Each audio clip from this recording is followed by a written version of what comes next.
I have a confession to make. I'm a member of the educated elite. My parents were historians of Victorian England.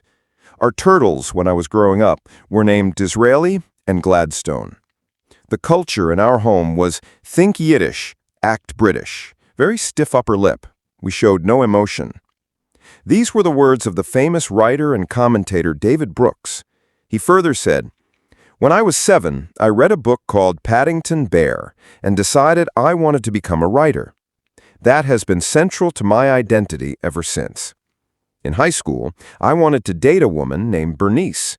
She didn't want to date me. She dated another guy. And I remember thinking, what is she thinking? I write way better than that guy." Those were my values back then. David Brooks then told about his college years. At 18, the admissions officers at Columbia, Wesleyan, and Brown decided I should go to the University of Chicago. Some of you may know the saying about Chicago. It's where fun goes to die. My favorite version is that it's a Baptist school where atheist professors teach Jewish students St. Thomas Aquinas. It was a very educated, elite environment, and I fit right in. I had a double major, history and celibacy. After school, I got a job where an educated elite person should get a job. I was hired to be the conservative columnist at the New York Times, a job I likened to being the chief rabbi of Mecca. Not a lot of company there. Then I joined PBS NewsHour, our version of Night Night. Again, educated elite. We have a wonderful audience, somewhat seasoned. So if a 93-year-old lady comes up to me at the airport, I know exactly what she's going to say. "I don't watch your program, but my mother loves it." Brooks said we members of the educated elite did some good things. We created the internet. We created brunch. We even created mocktails. You're welcome. But we also did some bad things. We designed a meritocracy built around the skills we ourselves possessed. And we rigged the game so that we succeeded and everybody else failed. By age 12, affluent American kids are already 4 grade levels ahead of everyone else. By university age, rich kids are 77 times more likely to go to an Ivy League school than poor kids. In adulthood, 54% of people at elite workplaces went to the same 34 colleges. We ended up creating a caste system. People with high school degrees die 9 years sooner than people with college degrees. They are 5 times more likely to have kids out of wedlock. They are 2.4 times more likely to say they have no friends. So we created a caste system, even though we pretend to be egalitarian. This was one of his strongest warnings. The elite rigged the system to work for them, leaving millions behind. Inequality is no longer only about money. It is about life expectancy, friendships, even dignity. But the worst things we did were not material. America has a strong economy. The worst things we did were spiritual. We privatized morality and destroyed the moral order. The historian George Marsden once said, "What gave Martin Luther King's rhetoric its power was the sense that there is a moral order built into the universe. If slavery is not wrong, nothing is wrong. If segregation is not wrong, nothing is wrong." We took that moral order, the one that holds people together, and decided it's up to you to find your own truth, find your own values. Back in 1955, the journalist Walter Lippmann foresaw this problem. He said, "If right and wrong depend only on what each individual feels, then we are outside the bounds of civilization." And so without a strong moral order, it's hard to have trust. It's hard to find meaning in life. America, and I think Britain too, has become a sadder society. Mental illness is up. Suicide is up. 45% of high school students say they are persistently hopeless and despondent. Since 2000, the number of Americans without close personal friends has quadrupled. Since 2000, the number of people who say they are in the lowest happiness category has risen by 50%. We've simply become sadder. Brooks then turned to politics.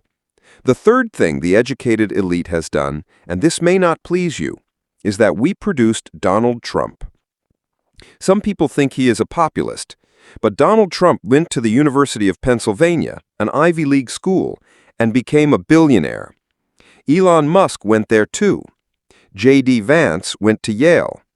Pete Hegseth went to Princeton and Yale.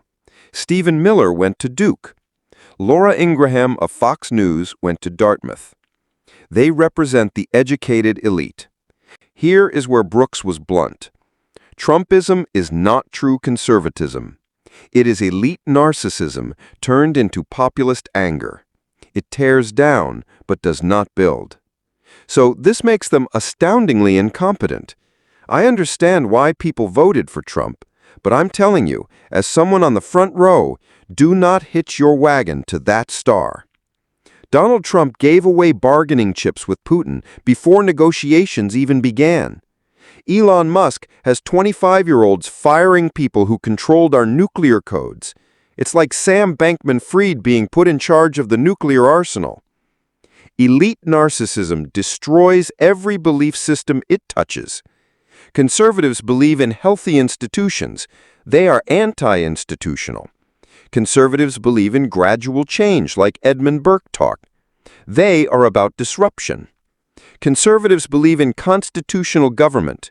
Trump said, "I alone can fix this." Conservatives believe in moral norms. They destroyed those norms.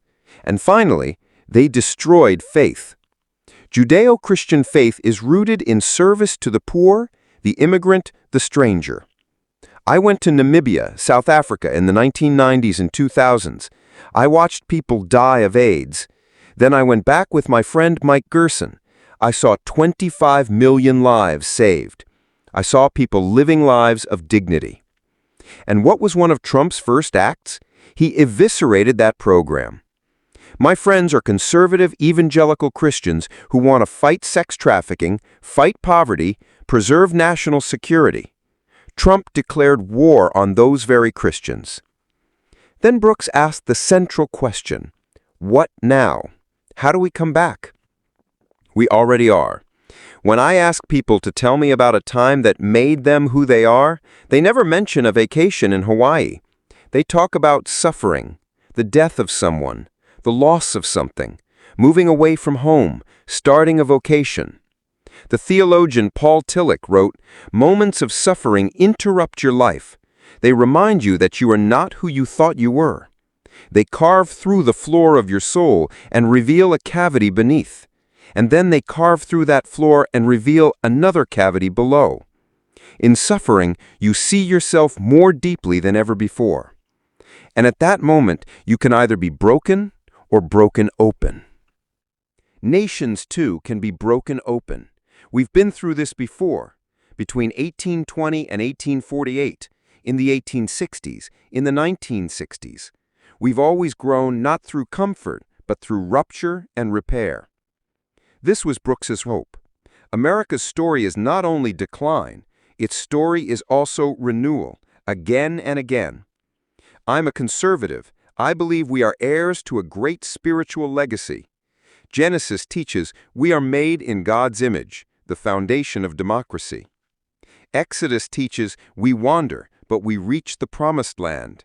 Jesus taught, "Blessed are the meek, blessed are the poor in spirit." Hamilton taught, poor boys and girls should have the chance to rise. Burke taught, society is fragile and must be handled with care. Mill taught, pluralism leads to what he called adventures in living. Culture shifts when people model a beautiful way of life and others copy it. That was the story of the early church, of the Bloomsbury Group, of the conservative movement in America. 2 months after October 7th, I was in a bar. You would have thought, sad guy drinking alone, but I call it reporting. Scrolling through Twitter, I saw brutal images from the Middle East. But then I came across a video of James Baldwin. He said, there isn't as much humanity as one would like, but there's enough. And what you must remember is every person you meet, you could be that person. That person could be you. Even though he was treated shabbily by my society, he still uttered the ultimate humanist truth. You could be that person. That person could be you. The phrase that rang in my head was defiant humanism. Even in harsh, brutal times, we are called to see each other in the fullest, deepest, most respectful way, the way God imagined we could be seen. Thank you very much. And that is the legacy of this speech. David Brooks confessed the failures of the educated elite, warned us how they rigged society, and showed us how figures like Trump emerged from that very system. But he also offered hope that through suffering, nations can be broken open, not broken apart.